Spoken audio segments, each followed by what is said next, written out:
नमस्कार साथियों, मैं जगदीश प्रसाद। आज हम बात करेंगे महिला सुरक्षा के बारे में। जो अभी हाल ही में बदायूं में जो घटना घटी है वो पूरा मानव जाति को शर्मसार करने वाली घटना है। और इन दरिंदों ने जो काम किया है वो हम सब के लिए शर्म की बात है। वो लोग तो अपराधी है ही, उनकी सोच जो है सबसे घटिया नीच सोच है। लेकिन उसके साथ में यह भी बताना चाहूँगी, जो पुलिस डिपार्टमेंट है वो भी मेरे को लग रहा है कि कहीं न कहीं अपना काम ठीक से नहीं कर रहे हैं। कि 17 घंटा तक केस दर्ज नहीं होना या उस पीड़िता का मेडिकल नहीं करा पाना, यह सब अपने आप में बहुत प्रश्न खड़े कर रहे हैं। और फिर उसका आंदोलन हुआ, लोग इकट्ठे हुए, दबाव बनाया। तो मैं ये बताना चाहता हूँ कि ऐसी घटनाएं हो जाती है, होती है, लोग सुधरने का नाम नहीं ले रहे हैं। लेकिन फिर भी अगर पुलिस डिपार्टमेंट या डीएम, कलेक्टर, एसडीएम जो प्रशासनिक अधिकारी है,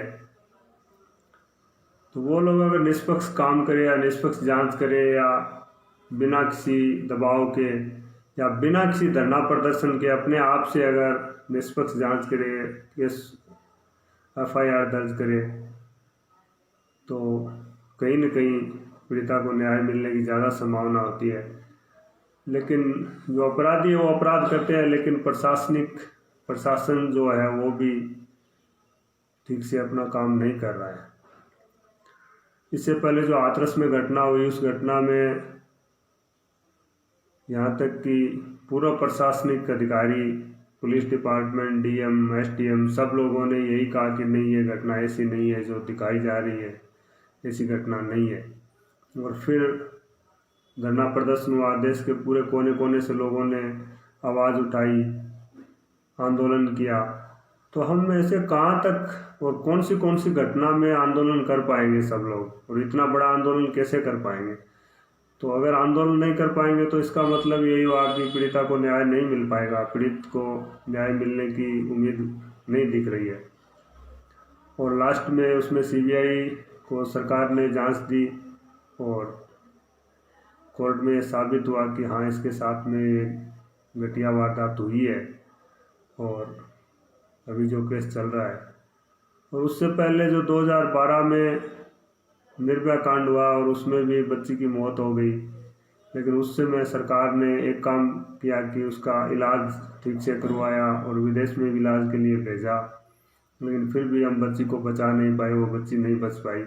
लेकिन सरकार ने फिर थोड़ा ठीक से काम किया, लेकिन कितना धरना प्रदर्शन हुआ, आंदोलन किया, उसके बाद में उसका निष्पक्ष जांच हो पाई, उन दरिंदों को फांसी की सज़ा भी मिली। लेकिन हम ऐसे कितना किस घटना के बारे में और हमेशा हम क्या आंदोलन कर पाएंगे? तो इसके लिए जो प्रशासनिक अधिकारी है, जो जिम्मेवार अधिकारी है, पुलिस डिपार्टमेंट है, उनको एक्शन लेना चाहिए। और बिना किसी आंदोलन के अपने आप से अगर ऐसी घटना हुई है तो उसकी निष्पक्ष जांच करनी चाहिए। और पीड़ित परिवार चाहे गरीब हो, अमीर हो,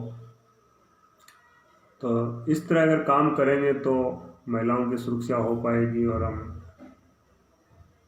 महिला सुरक्षा में आगे बढ़ पाएंगे। नहीं तो केवल बेटी बचाओ बेटी पढ़ाओ या महिला सुरक्षा के बारे में हम स्पीच देने से या बयानबाजी करने से कुछ होने वाला नहीं है। क्योंकि जो बदायूं की घटना है वो बहुत ही शर्मनाक घटना है, और जो निर्भया कांड हुआ उससे भी ज़्यादा है। और उसमें तो ये बड़ी बात ये है कि एक मंदिर में जो ये घटना हुई है, तो कहीं न कहीं ये बहुत ज़्यादा क्वेश्चन खड़े कर रही है। लेकिन मैं उन क्वेश्चनों पर नहीं जाना चाहूँगा, क्योंकि अगर उसमें जाऊँगा तो कुछ लोगों को यह बात पचेगी नहीं कि हम बोलते हैं कि भगवान है, और आज अयोध्या में मंदिर, जो राम मंदिर भी बन रहा है। तो मैं इतना ज़रूर कहूँगा कि अगर भगवान था मंदिर में, वो महिला पूजा के लिए गई थी, तो फिर उसको भगवान बचाने के लिए क्यों नहीं आया? तो इसके साथ में ये भी एक बात है कि मंदिर में जो लोग महंत था या उसका साथी थे दो, और तो इन लोगों के सिवाय मतलब वहाँ पर कुछ नहीं था। आस्था का विषय से इसमें ज़्यादा बात करना ठीक नहीं रहेगा, क्योंकि लोग बोलेंगे कि आप हमारी आस्था को ठेस पहुँचा रहे हैं। और आस्था एक ऐसी चीज़ है कि पता ही नहीं चलता है कि किसकी आस्था को कब ठेस पहुँची। लेकिन उस महिला की आस्था को या उस महिला के साथ जो अन्याय हुआ है उसके बारे में कोई बात नहीं करेगा और नहीं कर रहा है। लेकिन धर्म के नाम पर जब मंदिर का नाम आता है, मंदिर में ऐसी घटना हो जाती है, तो उसमें अंधविश्वास कहेंगे या भगवान एक काल्पनिक ऐसा कहेंगे तो सब लोग आ जाएंगे कि नहीं नहीं ये तो आस्था का विषय है, हमारी धार्मिक भावना को ठेस पहुंची है। तो भाई धार्मिक भावना को ठेस पहुंची है तो मंदिर का पुजारी अगर ऐसा घिनौना करते करता है तो सवाल उठते हैं। ठीक है, मैं नहीं बोलूँगा, अगला नहीं बोलेगा, उससे अगला नहीं बोलेगा, आप भी नहीं बोलोगे, चुप रहे, लेकिन आपके दिमाग में या आप अपने दिल में यह बात ठंडे दिमाग से सोचिए। आज ये घटना उस महिला के साथ हुई है और पता नहीं डेली ऐसी घटनाएं कितनी महिलाओं के साथ होती है। और वैसे छेड़छाड़ के मामले भी होते हैं, लेकिन महिलाएं या उसके परिवार वाले FIR तक दर्ज नहीं करवाते हैं अपनी इज्जत के लिए, इज्जत खराब होगी। तो ऐसा नहीं है कि आपके साथ भी कल ये घटना घटित हो सकती है, किसी के भी साथ हो सकती है, किसी की मतलब घर की महिलाओं के साथ हो सकती है।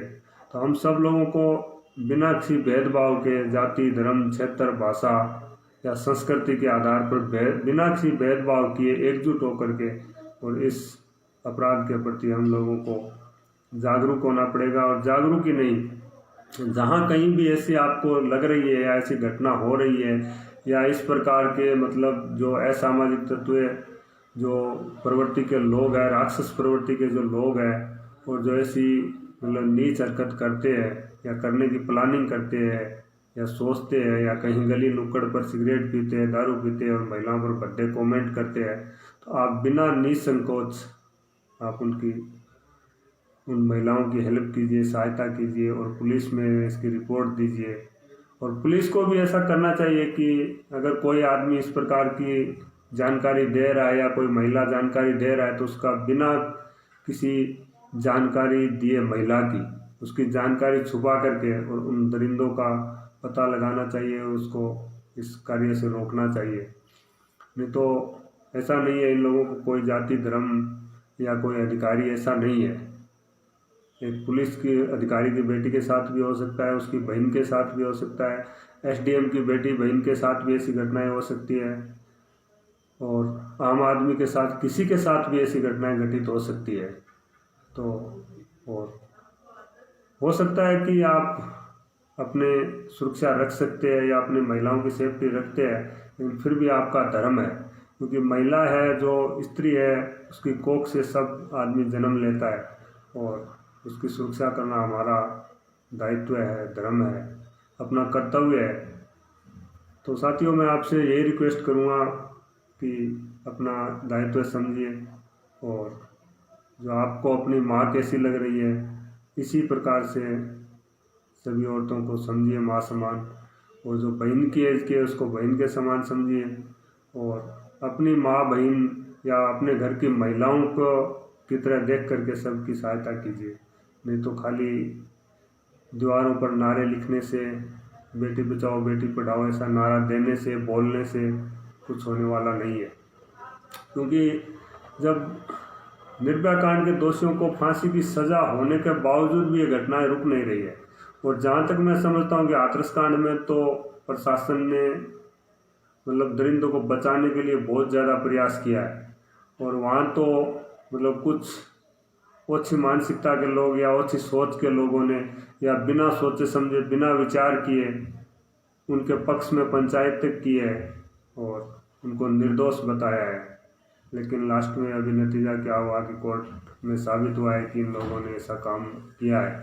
तो इस प्रकार से दोषियों का पक्ष मत लीजिए, चाहे वो कोई भी है, उनकी कोई जाति नहीं, कोई धर्म नहीं। कल वही लोग जो आप उनके पक्ष में खड़े हैं, वही लोग आपकी भी बहन बेटियों के साथ ऐसी घिनौनी हरकत कर सकते हैं, तो ये भी मत भूलिएगा। तो नमस्कार साथियों, आज बस इतना ही। और महिलाओं की सुरक्षा के बारे में थोड़ा ध्यान दीजिए। उनकी सुरक्षा करने का दायित्व अपना दायित्व समझिए। और स्पेशली पुलिस डिपार्टमेंट या जो प्रशासनिक अधिकारी है उनको भी इसके बारे में बिना किसी दबाव के निष्पक्ष काम करना चाहिए। और कर भी रहे हैं, लेकिन फिर भी किसी न किसी दबाव के कारण वो लोग इसे क्वेश्चन खड़े कर रहे हैं कि 18 घंटे तक महिला का मेडिकल नहीं करवाना और अलग अलग बहाने बनाना या घटनास्थल पर नहीं पहुंचना, या हाथरस कांड में जो डीएम साहब ने या जो प्रशासनिक अधिकारियों ने बोला कि ऐसी घटना हुई ही नहीं है, तो इस प्रकार से जो बयान आता है उसमें बहुत सारे क्वेश्चन खड़े करते हैं। तो नमस्कार साथियों, जय हिंद, वंदे मातरम, नमस्कार।